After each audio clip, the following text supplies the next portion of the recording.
Some people, their goal is to grow a big business. Some is just to have a very profitable business, but feeling the freedom in their business. Yep. And some people are just like the grinders. They're in it as contractors, but they're craftsmen, right? Yeah. And so I think we have to look at every business in a different way. We can't compare each other. Yeah. To that, we were just at the Contractor Summit at Yep. Tyson Landscaping, and you spoke on the stages of business. What is the stages of business? I think it's a good topic to review because it's a good reminder that no matter which stage of business you're in, let's take stage one. Stage one is, hey, you're starting out.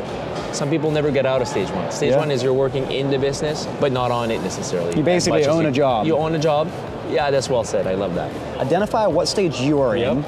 and then what is the next step to mature your business. And don't be in stage one trying to do stage 5 things. It's going to fail. You're going to be depressed. Okay, welcome back to another episode of the Cost of Doing Business podcast. I'm your host, Weston Zimmerman, and today I have the honor and privilege of being here with Frank Bourque. Frank has been an incredible friend over the years, and he's a coach and all of that, but I'm not going to steal his thunder. Frank, how should we introduce you? Tell us what you do. Well, you know what? I'm just another passionate guy with this industry, and been in it for 25 years now. Yeah. Enjoy seeing how it just evolves. You know, from people to products to software to equipment to teams to companies, and so after being in it for over 20 years, and doing a little bit of coaching, consulting, but I also had my business. Once I moved on and sold the business, I was really ready to just be full in on consulting and helping people. And I feel like the more we go forward, there's so many good resources out there. There's social influencers, there's people who are owning their own business and doing it right. I'm just complimentary, I think, to all of that, but I have my main focus. It's really bringing businesses from one stage of business to the next. Yeah. And that's the way I see it. I'm just like, hey, if I have a way of helping these people, I want to go all out until I'm like, okay, time to move on to something else when I'm older. Yeah. I'm way closer than that than you. No, it's great. So to make it so that everyone knows, like, Frank, you had your own business. Yeah. You've been through the struggles. The worst of the worst has happened and all. Yeah. So this is not just some Kool-Aid that some guy that went to coaching school is feeding you. Like, that's one of the comments I hear from people that have listened to you or your customers is that Frank's real, he's genuine, he gets it, So I just want to make sure that everybody here listening in kind of gets that background and perspective. No, I think, having had a small company, larger company with over 110 employees, I think we can relate to both ends of the spectrum, where some people, their goal is to grow a big business. Some is just to have a very profitable business, but feeling the freedom in their business. Yep. And some people are just like the grinders. They're in it as contractors, but they're craftsmen, right? Yeah. And so I think we have to look at every business in a different way. We can't compare each other. Well, I mean, to that, we were just at the Contractor Summit at Tyson Landscaping, and you spoke on the stages of business. Like, in a minute, what is the stages of business? How would you describe that? I think it's a good topic to kind of review because it's a good reminder that no matter which stage of business you're in, let's take stage one. Stage one is, hey, you're starting out. Some people never get out of stage one. Stage one is you're working in the business, but not on it necessarily. You basically own a job. You own a job. Yeah, that's well said. I love that. So you own a job. You have all the responsibilities you would have with a job. You're probably getting paid less because you work more hours. Yeah, right. All the profit that comes in, if there's any, you often reinvest in just equipment so that you don't have to work as labor intensive. But it's a tough place to be because stage one, it's the hustle. It's the hustle. Unless you have a few good helpers with you that know what they're doing and that you can train, and then some administrative assistance, maybe part-time at first. Mm-hmm. Maybe later on you get into stage 2. What would you say is the difference between stage 1 and 2? Stage 1 is you're completely in the business. Stage 2 is that you're half in, half out. Yeah. So you're trying to get out, and I see that a lot. People get out of the business. They're trying. Yep. And sometimes there's like, okay, this year I'm getting out, but they're missing so many little pieces of the process and systems And that it you implodes. need before. And Yeah. so they take out, they're like, I just can't leave my crew alone Yeah. because they just don't have the experience, and I tried it, didn't work. Yep. Yeah, but you tried it in a time that you weren't ready for Yep. it. So the point I'm going with this, or where I'm going with this, is you can't go from stage 1 to stage 2 before you complete all the systems that you need for stage 1. So systems and processes is the catalyst between stage 1 and 2. I'll give you an example. Stage 1, you need a budget. You need to know how to estimate. You need to know how to make money. Yeah. All right? You need to have some projections. You need to have an idea of how you're going to get the word around about your branding in a way where you can hit your ideal client. You don't have a big budget yet for marketing, but you can do boots on the ground marketing, right? You can check in with all the neighbors, talk to them about just being there while you're working and saying, hey, if there's any concerns or we're making too much dust, come see us. You know, just that touch point. People love that. And if you're already in the neighborhood, maybe they'll ask for a quote, right? So what about... Yeah, sorry, I didn't mean to interrupt. No, I was just going to say, like, so sales is, you got to know your numbers, you got to put things in place so you know that if you're going to do a job, you're making money. Marketing, it's going to be, well, boots on the ground. Production, you got to teach, the main priority in stage 1 is teaching someone to do what you know how to do and to do it well so that they can start doing more of it so you can delegate. And then that's the primary focus. And a little bit more about learning about business numbers, terminology in business. When someone's talking about a balance sheet or a flow chart or a P&L, you want to know what is it about and what is that statement telling me. So that's stage 1. Stage 2, you're in and out. But you have more time in the office now because maybe you have a part-time admin assistant. You can start working on business systems maybe half of the time. You know, maybe you start at 20% and then you move it up to 50%. Ideally, it's you don't want to leave the field too early. You want to make sure your staff is trained. Yeah, I think the key thing there is you can't leave the field without first installing the systems and processes so that the people behind that you leave behind are successful. Because I see this happen. Like you see it in Facebook threads where guys are like, yeah, I tried to get out of the business. Nobody could do it as good as I can, so I had to go back out, and that's just the way it is. Nobody wants to work. It's like, well, maybe if you did a good job as a leader, teaching and putting your systems and processes in place, maybe you'd have a different experience. You're so right. It's leadership skills. And stage 2 will test you. Stage 2 will test you because you'll go out, you'll see things you don't like, and you'll have to be okay with it. Because there's a difference between what you're okay with and what the client's okay with, and you have to remember that. There's a tolerance level that you have to let go. So it's a mindset. It's not harder stage 2 than stage 1. It's a mindset, and it's making sure that you're not skipping some systems that you need in place just because you feel that in the past it hadn't worked. You have to keep at it until it works. But you have to put those systems in place. So stage 2 is really focusing more about admin skills, your office skills and knowledge, and by then your employees should have a lot of more competency around their on-site skills. Their work, their work, the right? craft. The craft. Stage 3 is you're completely in the office now.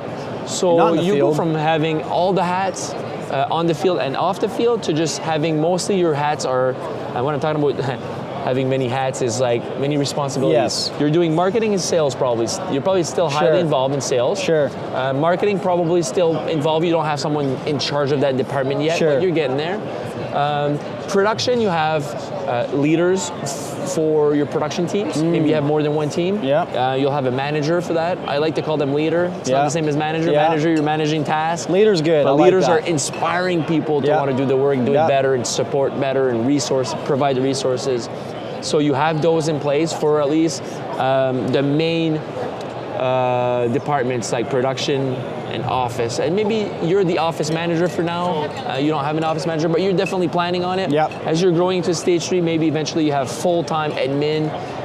Maybe you have more than one. Maybe that's how you grow into it. You start with half, part-time, full. When I hear you talking about this in stage 3, some people choose willingly and happily to stay in stage 2 or stay in stage 3 and be profitable there. Absolutely. You can choose any stage and be profitable. I think the trick for the business to get more automated, more fun actually, just more freedom out of your business. If you want to get more freedom out of your business, every time you have a headache, and it's reoccurring because of something that's happening in your business, you need a system that works. So gotta get out of your head. And maybe that system will work for 2 years, and then eventually you outgrow that system, and you realize like, that worked fine when we were a smaller company. Now we need to tweak that system. So you're continuously looking at the process you have in place. A system is, for those who are kind of wondering what's the difference, right, Frank? Like process systems, all the, right? Well, the system is all your process put together, like the action plan, in the right order. Because a lot of contractors do all the right things, but all in the wrong order. Yeah. And so that's sequencing is so important. Sequencing. See, because you can go on Instagram and see a company that's in stage 3 or 4, and you're in stage 1 and be like, oh, I'm going to do what they're doing. Yeah. And it's like, well, hang on, there's so much more stuff that you should be thinking about you first. will actually fail if you try to do like a business that's not like yours. Yeah. So if you're looking at a stage 3, stage 4 business, and you're like, I'm going to go buy a piece of equipment because obviously that person is making money. I will be making money when I do this. No, go check your own numbers. Yeah. Make sure, because that purchase could make you not profitable at all for the year. And I've seen myself make that bad decision over and over. Yep. So that's number one. I think you can't compare yourself. I think you have to know which stage of business you're in. And so based on that stage of business, then you make those identify the next thing to do. The next thing, yeah. So I know you got to go. I know we're live here at the HNA, and it's the last day, and everybody's tired. So I want to be respectful of your time, but like, in 30 seconds, because I feel the stage 1, 2, and 3 is where most people are that we speak to, our audiences, right? But like, just real quickly, what is 4 and 5? What's beyond that? Good question. So stage 4, now you have some leaders in place, but your main focus is going to be leaders, how to train them. Developing leaders. So at this stage, up to that stage, I work mainly with the business owners. At stage 4 and 5, I'm actually starting to work with the teams. Yeah. Because I'm doing the exact same thing I was doing with the owners. Yeah. Now I'm doing that with the leadership team, and they're learning how to build a business. Yeah, that makes sense. They're learning how to manage more people. They're learning how to lead more people. Yep. They're learning how to transfer information over and over and over again so that it's repeatable. There's a difference between telling someone how to do a patio and how to develop leaders. Absolutely. There's a huge difference. Leaders will inspire you to provide more resources. They'll inspire you to do the work just because you're doing it for the reason why you're in business. We're here to do a little bit extra for the client and feel good about it. And, there's a purpose. It's not because you have to. You go to work with that passion, and a leader can read his people a lot better. So obviously it's a skill that's developed over time. Yeah. But that's stage 4. So what's 5 then? 5 is, well, you've put everything in place. You have all your leaders in every department, from sales, production, admin, sales, marketing, admin, and production. You have all your team, your managers in place, your leaders that will take care of your teams. They will guide your teams. They will bring you back the information, the numbers that you need, your KPIs. Yeah. And they'll say, hey, this is the result for the last week or the last month. We're on top, or we're a little bit behind, but here's the solutions. They bring the solutions to you. You can, in stage 5, you can choose to, it's automated enough that you can literally just stand back and watch your business perform as a passive, basically, you could have passive income, not doing anything, and everything would run. You could hire a CEO that takes care of the business for you because it's systemized enough that it can run on its own. Yeah, and some people don't want that, and that's perfectly okay. But there's no better feeling, I think. You ask any stage 5 business owner, they'll tell you there's no better feeling than just to have the option. Oh, yes. And having an option makes it fun. Yeah. They're like, you know what, since I've had the option now, I love my job even more. Yeah. Because maybe you are stage 5, but you love sales so much, or you're still involved in sales because you want to, not because you have to. Yeah. It's a big difference. Yeah, and you and I, have met many people in the industry, but the one that comes to mind, I could name a lot of businesses, but just someone who pretty much everyone knows, Greg Witzcott, great guy. Yeah. But look at the guy traveling, doing stuff. He could be doing anything in his business. He's choosing. He could be completely out of it if he wanted to be. He could, for sure. Yeah. So it's kind of the same thing for. I know a lot of business owners in the landscape industry now that are like, I didn't even know this was an option before. Yeah.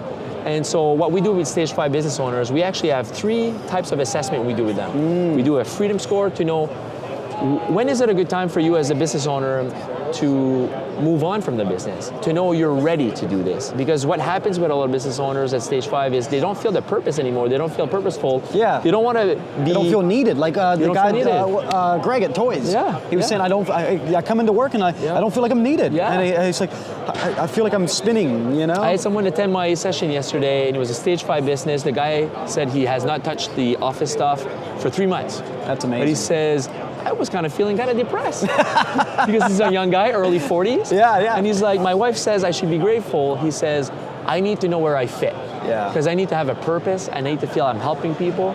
So he says, I can't put my head in the business if people are in charge of it, because then they feel I'm kind of micromanaging. So he says, I have to leave them alone. So we have an assessment to help you know what you need to do as a business owner before you leave, what kind of interests you have that you have to pursue to make sure that you stay happy before, during, and after your transition. We have an assessment also for the business itself. It provides a score on 8 factors that tells you like, hey, you can increase the value of your business. You can have a business that's profitable 10%, let's say, perfect ideal business, but when you go see the bank, you're not perceived as a business that's as valuable or sellable or financeable. Right. So there's stuff that you can do and put in place so that you put your company in a position where it's empowered to the point where you can get more loans. When the bank or people approach you to buy the business or whatever it may be later on, it's going to be 2 to 3, 4, 5 times more valuable. So there's specific things you can do. And that's what we focus on stage 5 business. And then there's also an assessment to know when the business is ready to sell. I see. Yeah, that makes sense. And I think, listening to you talk, the biggest thing that is sticking out to me is the sequencing. Making sure that basically what I mean by that is identify what stage you are in, and then what is the next step to mature your business. And don't be in stage 1 trying to do stage 5 things. It's going to fail. You're going to be depressed. That's where I see the most people get so confused about the industry. They're like, man, I see all these people buy these equipment. I bought it, did not work for me. Like as in my numbers, I could not make the numbers work. That's just because there's a few things missing. You got to close the gaps before you go to the next stage, or else you will feel more stressed out than you were in the previous stage. It will never get easier. So closing the gaps makes it possible to people, some companies like Local Roots, to double their business 3 times in 3 years. That's from 1 million to 2 million to 4 million to 8 million. It's just unbelievable. Right? But they're a great example because they did the work. They closed the gaps. They're like, okay, what else? Okay, what else? And they closed the gap they went from a stage, basically stage 1 to a stage 4 company in 3 years. And one of their goals is just to set it up in a way where you can go stage 5 in year 4 and 5. So, you know what? If every business just looked at it that way and say, hey, let's build something that's valuable. It's like real estate. You can really create a business that's more valuable, and then eventually it might be your pension. So I'm just saying, it's not everyone's goal, but if you close the gaps, it will start getting easier, and you will have more freedom, more time. I feel it's all about time management. We all have the same time. But it's how you choose to manage your time. That's what it is. Yeah, that's right. And we're either growing or we're dying. Oh, that's So it's like, if you're stuck in stage 1, not by choice, for 20 years, it's you're probably tired. Yeah. Well, Frank, thanks for coming on. Hey, my man. It's been a pleasure. Where can people find you, real quick, before we do that? Frank at frankbourque.com. So Frank at Frank Bourque. Bourque is spelled Bourque. Okay, thanks. And I'll put the links in the show notes so that people can find you easy. But I can't wait for the next time we'll be hanging out together. It's been an amazing month. Love the SynkedUP team. Thanks for everything you guys do. You make my job easy by providing such a good solution to everyone in the industry. Well, you're welcome. It's a pleasure to have the connection. Thanks, my man. All right. Appreciate it. Cheers. Cool. See ya.